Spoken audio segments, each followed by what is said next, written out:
I'm Mark Sponsler, and welcome to the Stormsurf Video Surf Forecast, the week starting Sunday, April 3rd.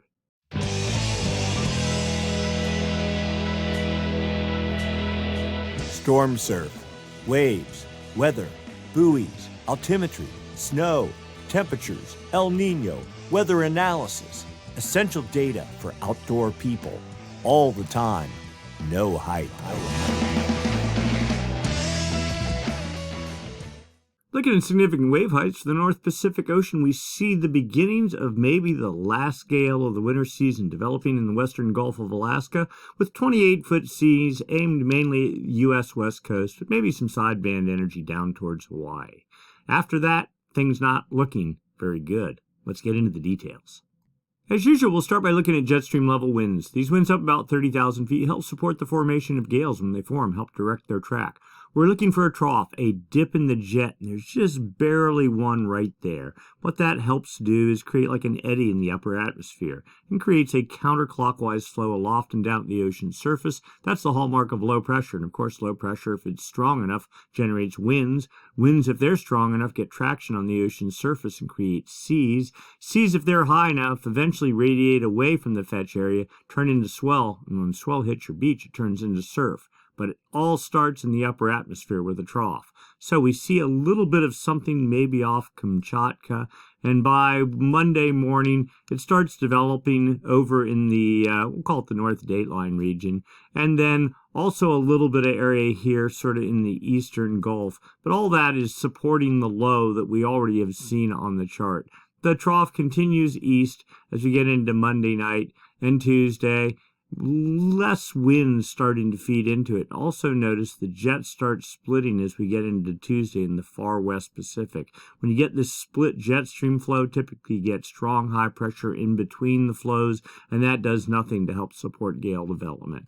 Anyway, Wednesday the trough continues off to the east, starts getting pinched off and pretty much washes out. Doesn't have a lot of wind energy behind it, and then the jet splits once, twice, not looking good at all, and by Thursday, the jet almost vaporizes over the eastern Pacific. As we get into Friday, more of the same, and that just sort of continues. Let's see, 1, 2, 3 splits, if anything, maybe a backdoor trough on Sunday, a week out, off of Vancouver Island, maybe offering some hope for some weather for the U.S. West Coast.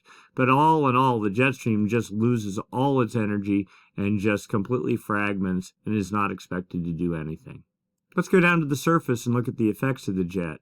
This is surface level pressure, surface level winds, as expected. Now the trough is really over here, but we're seeing a gale develop well ahead of it with 45-knot winds in the, we'll call it the north-central Gulf of Alaska, with a broad area 30-knot winds lagging behind it. That continues pushing into Vancouver Island on Monday, 45-knot winds, and then fading. And then another weak fetch tries to develop behind that, 25-knot winds aimed at the Hawaiian Islands. That's good for only Windswell. Another little spurious low develops Wednesday off of the Pacific Northwest heading north. Maybe not a whole lot expected from that. And then some sort of a cutoff low, but fetch is aimed north, and you can see the arrows here, and off to the southwest, really doing nothing. Wind, high pressure, 35-knot winds. We'll get into that in a minute off of Northern California as we get into Saturday and Sunday. And that just signals nothing good in terms of swell production. All right, let's go take a look down at the surface. And by the surface, I mean the effect of those winds on the ocean surface. So we're going back in time just a little bit to Friday, a couple days ago. Little low developed here in the northern Gulf of Alaska, 21.7-foot seas right there. Those are the highest seas over the whole domain, this entire chart. And you can actually see an X there. That is the max wind speeds right here, 40.6 knots, and you can sort of read the stats there. And the plus sign right there is the exact location of the maximum seas. All right, anyway, Saturday, those seas continued off to the east, tried to redevelop a little bit Saturday night, but way to the north and almost out of the California swell window, if not effectively out of it. Swell from that system expected in, I believe, on Monday. with a bunch of Windswell in tow, and then the new system started developing. Let's go look at the future. All right, so 18Z Sunday, there's actually 11 a.m. California time on the U.S. West Coast. The system started building by, we get into Monday morning, supposedly 34-foot seas forecast off of Vancouver Island, pushing into the Pacific Northwest early Tuesday morning. Swell from that system expected into Northern California about on Tuesday. Do not get your hopes up. When we go look at the wind models, you'll see why we're being very kind of like whatever. Because it's La Nina, high pressure is in control. Another low, again, develops Wednesday night. 22-foot seas, but completely out of the California swell window. And from there, nothing good happens. We'll blast through the chart here. You notice some sort of tropical system forecast here off the Philippines. Also notice that we are not even really trying to draw any attention to it because it's a week out. We don't believe the models, especially for tropical systems, especially for this early in the season. That said, water temperatures are much warmer than normal over here, and during La Nina years, when you get all the warm water pulled up in the far west Pacific, that's where you're going to get your tropical activity. Warm water supports evaporation, evaporation supports low pressure, and low pressure during summer months supports tropical development. That said, we don't believe any of this quite yet, but keep your eyes on it. Now, given that it's April 1st, well, we start looking south, and in fact, on Friday, a tiny little low developed in the southeast Pacific with 34-foot seas, building to about 36, 37 feet before sunrise on Saturday, and then out. Southern California is about 118 west, so that's the line right about there, and the system moved out of the Southern California swell window, but some sideband swell is theoretically pushing north. Small swell expected into, we'll say, Southern California only if it's not completely masked by wind swell next weekend, so maybe something rideable there. Beyond that, you notice a little bit of activity trying to get going in the far southwest Pacific. Let's go look at the models. And by the models, I meant the forecast models. What you just saw was hindcast, the 0-hour hindcast. Actually, what is happening, theoretically, the ground truth is best as the current data supports, versus a projection by a computer on what we think is going to happen days, if not weeks out into the future. The ground truth, the hindcast, is really the only thing that matters in terms of building your confidence around a particular swell event happening. Anyway, as we get into Sunday evening, little low starts developing south of New Zealand here, 28-foot seas, meandering its way across the Pacific as we get Monday into Tuesday, 27-foot seas, maybe back to 28 feet, and then finally maybe 33-foot seas before it pushes out of the swell window. Theoretically, this could generate some swell. It'll take about a week to get up there into Hawaii and maybe 8 days, something like that, into California. Again, the wind swell thing is a bit of a concern whenever that system does arrive, if that swell arrives, if the models are correct. And then we go a week out to Saturday. Another small system is forecast southeast of New Zealand. Now, this one lifting northeast much better. You've got to have that northeast direction if you want energy pushing up into the northern hemisphere. Like this one here, falling southeast, nothing will radiate north from that. Anyway, so we get into Sunday. We're a week out now. The system continues, and then it too starts falling southeast. So maybe another potential swell, and yet another system theoretically pushing under New Zealand at the same time. So you might ask, well, why aren't you showing the jet stream and all that for the southern hemisphere? And we will. We're kind of keeping our eyes on the northern hemisphere. When it's pretty obvious the northern hemi is shutting down, then we'll take the whole package that we normally do in the northern hemisphere, shift to the southern hemisphere. We'll drill down to the jet stream winds, surface level winds, all that kind of stuff, and just focus down there. All right, moving on.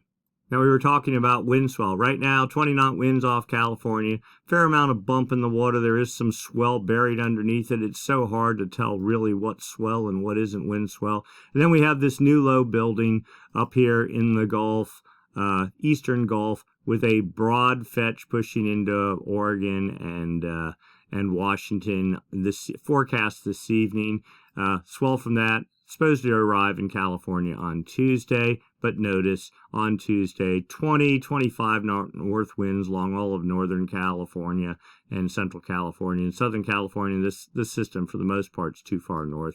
Probably be shadowed. Hawaii under trades as we get Monday into Tuesday. Strong winds continue along California, driven by high pressure. Even with low pressure so close, the high is so dominant. The wind machine just doesn't stop on Wednesday, and you notice new high pressure building in, setting up this kind of ugly east-northeast trade wind thing at 20 knots for Hawaii Wednesday into Thursday, and that kind of creates that side shore bump thing that goes on the north shore of Oahu. Not a good thing. The high has to get a bit east of the islands, then it turns into real trades out of the east, and some of that bump disappears. Anyway, as we get into Thursday, winds finally lighten up for North and Central California for a little bit. Trades continue for the Hawaiian Islands, and then we get towards the weekend, Saturday. Here we go, 35-knot north winds from the Oregon border almost the whole way down to about Bodega Bay, 30-knot winds off of even San Francisco. So lots of wind swell for sure, but also local winds near shore. And then look at the fetch, the whole way from Cape Mendocino, falling northeast towards Hawaii. Hawaii probably will end up getting some decent size easterly wind swell if this plays out on forecast. Saturday night, 40-knot winds over a large area. This is probably way overhyped by the models, but still sort of suggests you don't want to be out fishing off of Northern California this coming weekend. And 40-knot winds continuing even into Sunday morning now. Large, raw, short period wind swell over outer waters. Stay near the shore if you're going fishing, you're doing anything like that. You don't want to be out there. It's going to be ugly. Anyway, we're into Sunday night. Same sort of scenario. Strong winds, trades pushing into the Hawaiian Islands, lightening up a bit. Wind swell, the likely result of all of it. It's pretty typical for this time of year, but enhanced by La Nina. Precipitation potential for California right there. Lake Tahoe right about there. San Francisco Bay Area there. The blues are rainfall. Now, you see the Pacific Northwest getting a good dose as we get into Sunday evening, even into Monday morning. Rain making down into Cape Mendocino. First thing Monday morning, maybe down as far as Point Arena, and then just hits a high-pressure brick wall, gets stalled and retreats, and that's the end of that. And after that, you can see high pressure and control. We'll roll this out. Hawaiian Islands getting water, but there's just this blocking high pressure. That is La Nina in action. We're into Thursday, no real change. Friday, Saturday, it only gets stronger. That's pretty typical of the spring. High pressure takes control. That said, though, the models, you notice this backdoor front thing theoretically showing up a week from now. We'll actually roll it back a little bit. We know the jet stream is going to be troughing right there, and you can actually see precipitation and snow up in Oregon working its way south. How far, and will it make into California? Well, hard to say, but let's go take a look. Snow forecast dashboard for Squaw Olympic Valley has theoretically about 15 inches of snow accumulating, starting from that cutoff low or that backdoor trough we were looking at. So something to look at. The models 6 hours earlier were pushing up to almost 24 inches of snow, and this is only one run away from there, and we still have the better part of 7 or 8 days to go. So this is probably grossly overhyped, but we'll keep our eye on it just the same. Every little drop would count, and we'll take it if we can get it. Freezing level right now. So this is the top of Olympic Valley, top of Granite Chief, and up there the top of Palisades, about 9,000 feet. And the red is the freeze line here. The gray is the slush line. We'll just say basically 9,000 feet is the freezing level. But as we get into the 5th of April, what is that, 2 days from now, so Tuesday, freezing level goes way up to 12,000 feet. That's warm temperatures all over the mountain. And then you see a precipitous drop with theoretically, and I don't believe this for a second, freezing levels down to 2,000 feet about 9 to 10 days from now. We'll see. That's what's supposed to support this snowfall here. We'll see if that happens, but we don't believe it. Kirkwood with theoretically 15 to 16 inches. And even Mammoth gets in the act with theoretically a foot. I thought we did see something from Olympic Valley that said they're trying to stay open through the end of April. I mean, it won't be the Black Diamond lifts. It'll be protected, easier lifts. But, yeah, if we can make it to the end of April, I think that would be an optimistic outlook. If you're going to go up, better do it soon. Better make the most of it. It's going to be an early close to this season. All right, let's go take a look long-term. What's going on with the Madden Juliain Oscillation and the El Nino Southern Oscillation? First off, we're looking for signs of the active phase of the MJO, the Madden Juliain Oscillation, this periodic weather oscillation. There's two phases, active and inactive. The active phase is a low-pressure system. The inactive phase is a high-pressure system. The MJO travels from west to east on the equator around the planet. Active phase on one side of the planet, inactive phase on the other. They rotate around the planet. When the active phase moves over the West Pacific, that's what we're interested in. It's low pressure. What it actually does is it dampens trade winds. It also imparts energy to the jet stream, both in the northern hemisphere and the southern hemisphere, though the correlation isn't nearly as strong in the summer months as it is in winter months. And if it's sufficiently active enough, well, it pumps energy literally into the jet stream, making it stronger, making for stronger troughs, which then feed stronger storms, which then feed stronger potential for swell development. Also, the active phase, if it's strong enough, can reverse trade winds in the West Pacific, or at least dampen them enough so that warm water that is currently pulled up in the far West Pacific can start pushing east under the equator in what's known as a Kelvin wave. We'll get into that in a minute. And if you get successive active phases and successive Kelvin waves, that can help kick off El Nino, or at least be a sign of a developing El Nino. So, active phase, very important. We're always looking for it, so we're going to look for some signs, if any, of it developing as we speak. All right. Data from the TAO buoy array, series of buoys strung across the equator used for monitoring El Nino. That's the source of this data. West Pacific there, East Pacific here. 0 is the equator. Okay, this is the East Pacific. That is New Guinea there. There's the date line there. The Kelvin wave generation area. We're talking about wanting to be able to, if you get successive Kelvin waves, that kicks off El Nino. Well, when the active phase is over this far west part of the Pacific, as far east as you can, far west as you can get, 135 east to 170 west, 5 degrees north and south of the equator. We're looking for the status of trade winds there to tease out if there's any signs of the active phase, the MJO.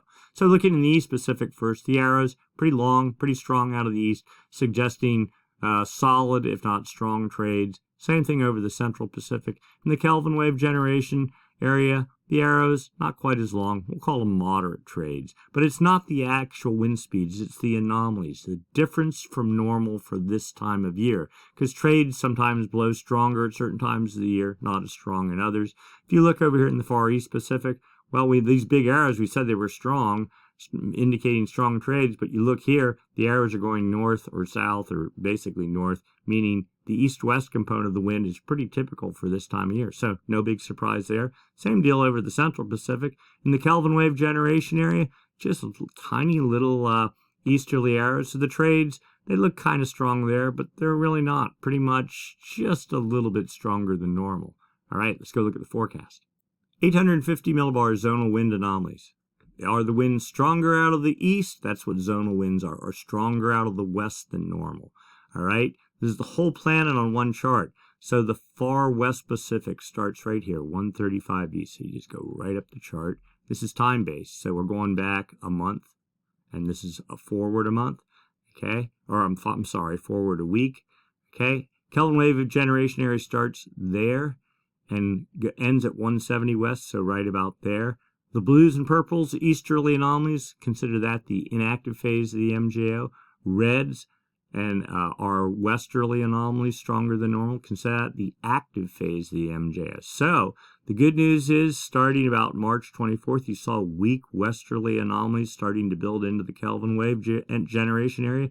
That was nothing but just nuking east trades. This is a better place. And now they're actually building strong, filling about half the Kelvin wave generation area. And the forecast is for easterly anomalies taking over about half the Kelvin wave generation area, and westerly anomalies over the westerly half the Kelvin wave generation area. So looks like the active phase of the MJO. Let's dig a little deeper.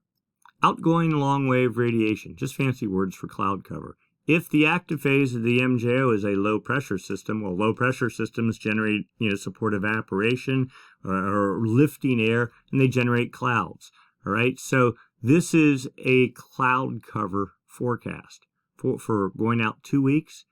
South America there, Central America, Hawaii, New Guinea there, Australia, Kelvin wave generation area right about in there, from 135 east to 170 west, 5 degrees north and south of the equator. There's nothing on the chart, meaning a neutral MJO pattern. Same thing 5 days from now. Same thing 10 days and 15 days from now. So this is the statistic model, CA model, statistic model. It's just another one type of model. Then there's the dynamic models. And whoa, what do we have here? Going 10 days out, blues. So this is outgoing long wave radiation. Negative anomaly means less. You see the negative numbers there? Less sunlight reflecting off the ocean surface. That must mean cloud cover. So that means the active phase of the MJO. Building 10 days and pretty strong 15 days from now. So that's a good outcome. But, even the statistic model just saying no MJO, that's better than the inactive phase. But then this model, the dynamic model, the GFS ensemble model, actually predicting a reasonable active phase of the MJO setting up about a week or two from now. Let's keep going. Phase diagrams, okay, same two models, statistic model, dynamic model. This just drills down a little bit deeper. Now, this is hard to see, but let's get oriented first. MJO moves from west to east, from the Indian Ocean, that's like phase 2 and 3, see this number? Over the maritime continent, phase 4 and 5, into the West Pacific, phases 6 and 7, over the East Pacific, under the United States, across the Atlantic, over Africa, back to the Indian Ocean. And the active phase just goes around the planet. You can kind of see how it's been meandering the past month or so. Right now, it's stuck somewhere, maritime continent, and exceedingly weak. And all this cluster of dots is the forecast for the next 2 weeks. So just basically no change. A non-existent, very weak, active phase of the MJO. Now the dynamic model, the heavy dot is where the active phase is. So we'll say it's in the maritime continent. The further it is out around this circle, the stronger it is. Well, it's right in the middle of the circle, so it's as weak as it could possibly be. Forecast just sort of meandering around here in the Indian Ocean, it looks like. And then 2 weeks from now, pushing into the East Pacific, maybe under the United States, something like that. So not particularly strong, not of any real interest. The upper level model, this goes out 40 days. And this is just basically showing you areas favorable for precipitation. The green's favorable for precipitation, the yellows, oranges not. So areas favorable for precipitation could be construed to be the active phase, the MJO. Right, 8 different panels, 5 days each panel. South America there, Central America. One little dot there is Hawaii. Maritime continent right there, New Guinea there. 0 is the equator. The date line roughly there. Kelvin wave generation area right there. So looks like the active phase trying to build into the West Pacific, making its way across the Pacific through about April 23rd, we'll say roughly the end of April. Then the inactive phase, dry air setting up over the maritime continent into the West Pacific. About the 18th of April, it makes its way across the Pacific. You can see this from the Indian Ocean, across the Pacific, into the Atlantic, right?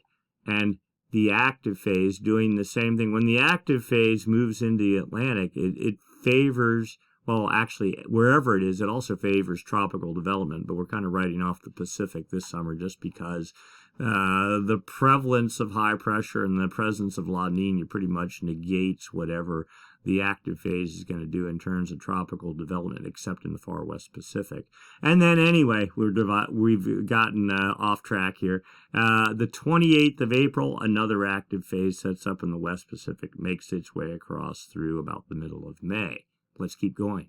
All right, the CFS model going out 1 month. Again, the whole plan on one chart, date line right up the middle of the chart. Far West Pacific starts about 135 east, so right about there.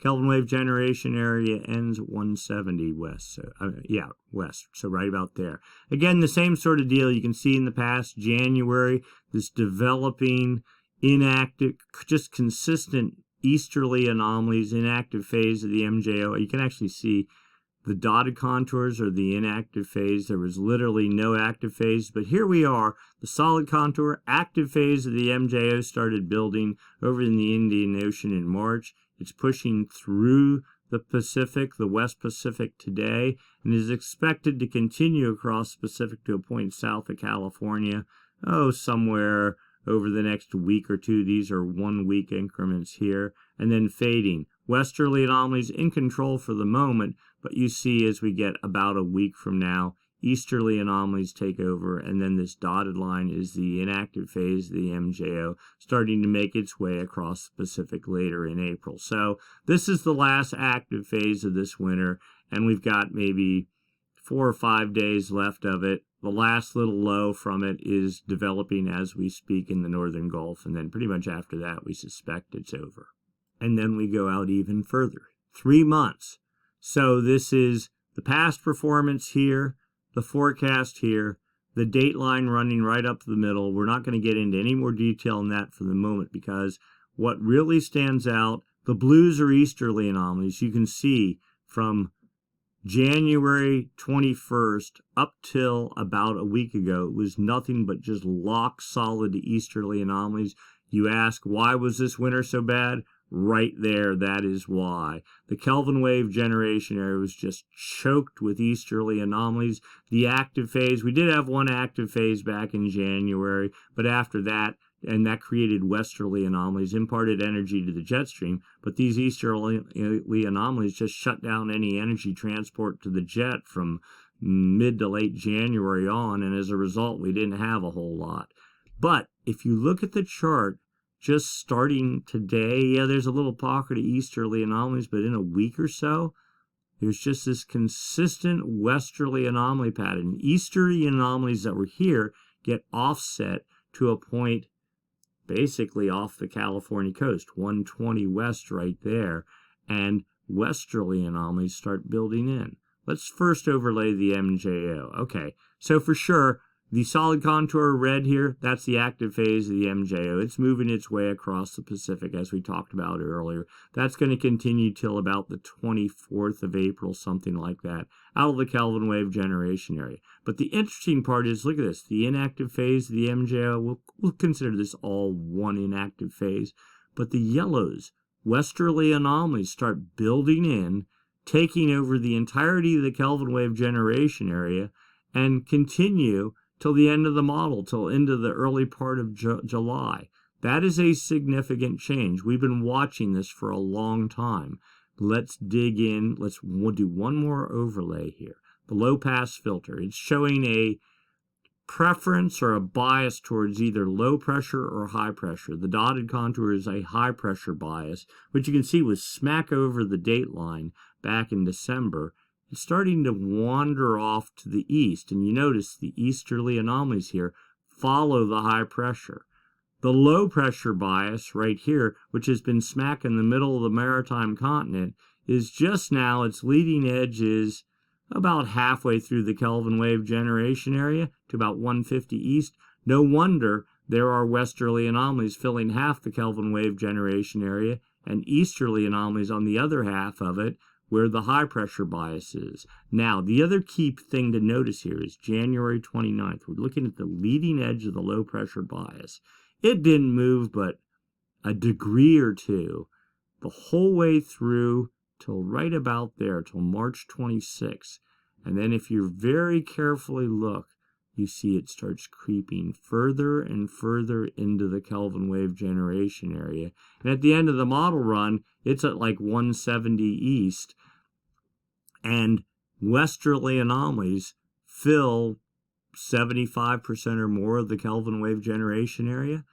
To me, this is your La Nina indicator, and you see it slowly drifting further and further east over the Pacific, while the El Nino indicator, which has been over the Indian Ocean for 2 years, is slowly starts making its way into the West Pacific. That would signal a change in pattern indeed. There has been this discussion we've been having here about, well, we're going into a third year of La Nina. To me, if this model, if this leading edge of this line right here, if it does what it's supposed to do over the next couple of months, I'd say our odds of La Nina for next winter get significantly diminished. But that is only a hope at this point in time. So now begins the El Nino, La Nina part of the discussion, 30 minutes into the presentation. All right, data from the TAO buoy array, subsurface ocean temperature, West Pacific here, East Pacific here. These little lines are the anchor lines on the TAO buoys strung the whole way across the equator. The X's are sensors on those. The sensors get data from down in the ocean. We're looking for signs of Kelvin waves, or at least the balance of warm water. Clearly, we can see the warmest water, that's the 28 degree centigrade warm water, isotherm, 29 degree isotherm. At least the 29 degree isotherm, it wasn't even here for the past couple of weeks. It's making a little nose into the picture here to about 163 east. 24 degree isotherm, about where it's been the 28 degree isotherm, about where it's been. The 24 degree isotherm getting a little deeper in the East Pacific, suggesting, so last winter, 24 degree isotherm, made it to 140 and that's it. This is suggesting more warm water in the West Pacific. That suggests that trades are backing off in the East Pacific. And this sort of thing is not just a momentary sort of thing. It takes a while to build up warm water and to get warm water to move around in the Pacific. This, to me, suggests perhaps a weakening of La Nina. But it's not the actual temperatures, it's the anomalies, differences from normal for this time of year. We see a big pocket of warmer than normal waters, 2 to maybe 3 degrees above normal, at depth down 150 meters in the West Pacific to about 160 west, so a bit over the date line. But then there's this cool pocket here. That's a little bit troubling. This could be the resurgence of La Nina, or it could just be, well, this here is warmer than normal. There was a Kelvin wave that pushed across the Pacific, and we'll see a chart in a minute. From that, there was an active phase of the MJO in January, created westerly anomalies, and it tapped like a pool like this and started pushing that warm water the whole way across the Pacific. This is the last little bit of it in the far East Pacific, and it's fading. After you get upwelling Kelvin wave, then you get a downwelling Kelvin wave, and that's at least what this is. We're hoping it doesn't get reinforced and that it just sort of peters out, but it's not doing that at the moment. Here's higher res data, the same sort of thing. Warmer water, this actually is moving to right about 160 west. Lock there. There's your cool pool. That's down 5 degrees centigrade below normal, so that's pretty cold. And there's your previous Kelvin wave. It's actually been hanging in here pretty good the past couple of weeks, though at some point it's all just going to bleed up to the surface, and that'll be the end of it. Sea surface height data. Now, this is kind of interesting. This is not temperature. This is satellite data. They strip out the waves, the wind waves, the tides, and just is the sphere of the ocean higher or lower than normal? And we're talking centimeters, like that much difference. The point being, if you have cold water at depth, cold water contracts, it'll make a divot on the ocean surface. If you have warm water at depth, it will expand, create a bump on the ocean surface. So let's get oriented. South America here, Chile, Peru. There's the equator right there. Central America, Hawaii right there. There's the date line. Again, there's the equator. New Guinea there. Kelvin wave generation area right in about here. We see positive anomalies all right here. That's which would infer warmer than normal water at depth, and we saw that on the previous charts. The interesting little thing here is there's this bleeding little finger of warm water, or assumed to be, we'll call them positive anomalies, but warm water bleeding into the equatorial central East Pacific right here. Okay, but then here's that cool pool, minus 15 centimeters right on the equator. So it almost seems like there's a little backdoor way that warm water is bleeding into this area off of Ecuador here in northern Peru. Kind of interesting. Not quite sure what's going on there, but something to monitor.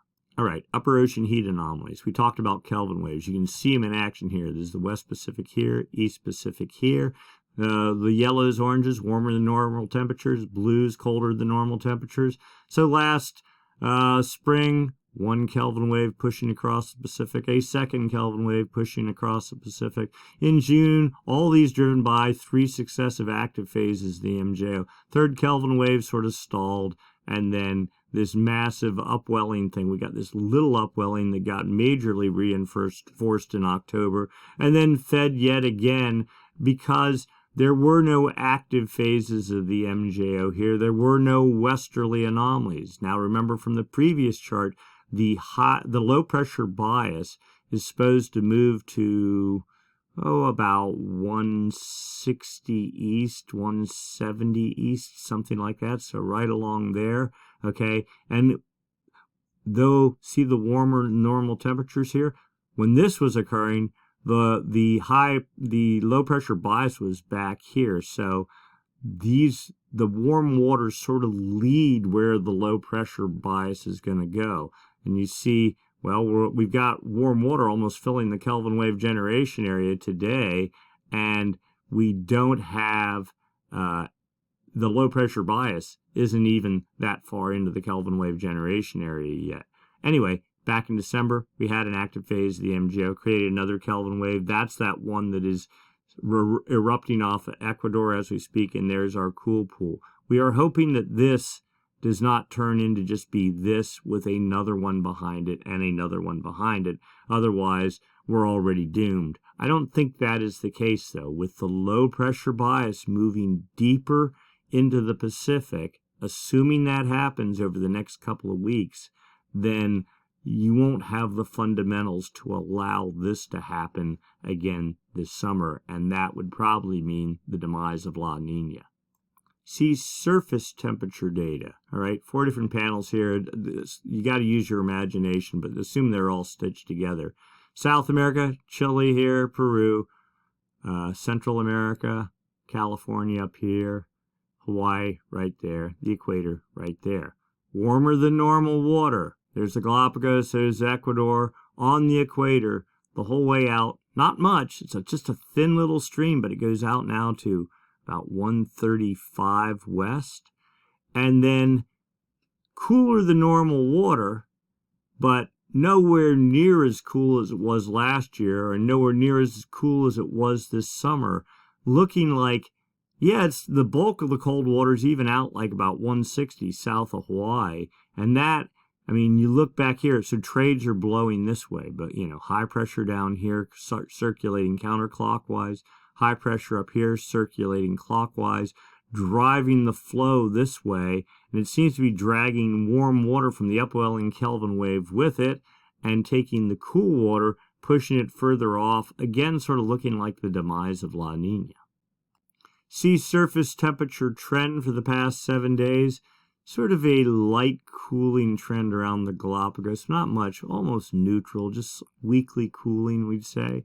Warming from 120, so point south, 120 west, south of California on out. But no wholesale real warming, no wholesale cooling, kind of a neutral pattern at the moment. We're sort of like on the cusp of which way are we going to go. Then the backed off picture again. Central America, I'm Central America here, Ecuador, the Galapagos. You see that warm pool kind of hanging there, the last of the cool pool. You go, well, what about all this down here? Well, that is important, but really the key is 5 degrees north and south of the equator. Well, that's 20 degrees going either direction. So it's just this thin little band like right here across the Pacific. Kelvin wave generation area here out to 170. The official El Nino monitoring region, they call it the Nino 3.4 region, from here to here. So you can see cool water in the official El Nino monitoring region, warm water, everything set. You get a good, strong, active phase of the MJO, plenty of warm water to tap here to create a Kelvin wave. And then over in the Nino 1.2 region, warm water there too. It's really just this bit in the middle that has stubbornly hanging on, trying to hang on for dear life. We're hoping that it is about over. Temperature data over time, Nino 1.2 region is that area right there by the Galapagos, all that. You can see big spike here in, when was that, mid-March, something like that, up to about 3/4 of a degree below normal. But the past week and a half, sitting just about dead even at 80 thousandths of a degree below normal, okay? But this is kind of a noisy area. It is this area, the Nino 3.4 region, the official El Nino monitoring region. Today, 3/4 of a degree below normal, 731 thousandths of a degree. You have to get at half a degree for 5 consecutive 3 months periods to be what's considered neutral. We were there for 2 days in the past, whatever this is, 3-month or 4-month window, something like that. And then we've been in La Nina the whole time. Though you see, we talked earlier, it looks like the coolest of the cool waters are slowly fading. And this sort of indicates that the past 1, 2, 3, 4 weeks, there's been a slow upward trend in temperatures. Just like here, there's a big spike and upward trend. So maybe some of the warm water from here is being caught by the trades, pushed into the Nino 3.4 region, driving temperatures up. And then finally, what does the atmosphere think is going on, right? It's the interaction of the ocean and the atmosphere. So I'm just going to drop it right here. NOAA is saying that the atmosphere and the ocean are coupled still towards La Nina. And this data does support that. Okay, this is the Southern Oscillation Index. Difference in pressure between Darwin, Australia, and Tahiti. Darwin roughly in the Indian Ocean, Tahiti in the Central Pacific. When pressure is lower in Tahiti, that would be at least active sign of the MJO, if not an El Nino sign. And the index would go negative. We got 1 day of reading, minus 3.39. It'd have to be more like minus 17 or something. But when it's long-running positive, meaning higher pressure Tahiti, then you get, well, like today we're at plus 425. Not too bad, but you can sort of just scan back the past month. In a lot of this in the teens, in the positive range. 30-day average just sort of strips out all the noise. Today we're at plus 10.91, and we were a month ago at plus 8.1, something like that. So we've actually risen some. 90-day average is the El Nino La Nina indicator. Again, still positive, 7.49. Where were we a month from now? Not really any different. So for right now, atmosphere is in a steady state, biased towards La Nina. That's why we keep talking about that low pressure bias moving into the West Pacific. We think, and that just a wishful thinking, positive thought, but it looks like it is coming. It looks like it might materialize. That could take all these numbers, and start pushing them down at least a couple of notches, and that might get us at least into the normal range. Nino 3.4 official El Nino monitoring region sea surface temperature anomaly forecast from the CFS version 2 model. All right, well, here we are today, about minus 1 degrees, something like that. Forecast says in the next week or two, dropping to minus 1.35 degrees. That doesn't seem realistic. And then somehow rebounding and hanging right about 1 degree below normal as we get into December of this year.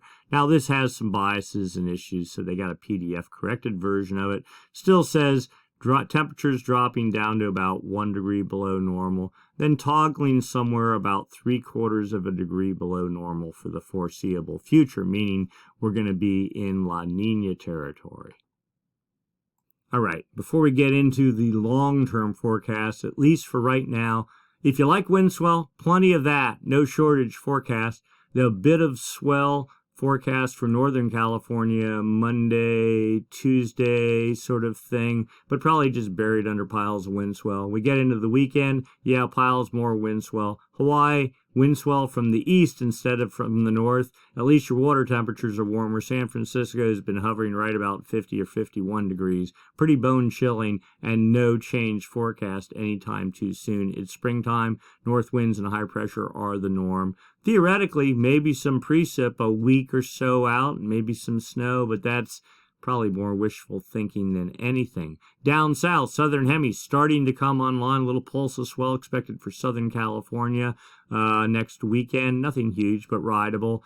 And the models clearly showing some signs of potentially 2 more small pulses of swell, with Hawaii being able to get in some of the action, and of course most of California in the action, if the swell isn't completely buried in wind swell at the time. So we're in the seasonal transition, it looks like. It looks like winter is all but over, and the southern Hemi is going to start doing its thing. So at least there's some hope there.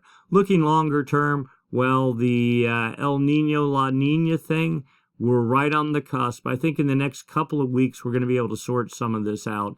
We're in what they call the springtime unpredictability barrier. The models have a hard time. We looked at some of this last week. Comparing all the different El Nino, La Nina models. And the short of it is, right now, it's a 50-50 guess. No one really knows where we're going to be. 50% of being back in La Nina, or 50% probability of just being neutral as we get into fall. We're clearly rooting for the neutral outcome, and that to be driven by westerly anomalies and the low pressure bias pushing into the far western Pacific. We'll have a good handle of that in the next couple weeks, but right now things are looking reasonably favorable for a return to an ENSO neutral pattern going into this fall, and I think that's the best we can hope for, but we'll take it. That's better than 2 years, a third year of strong La Nina.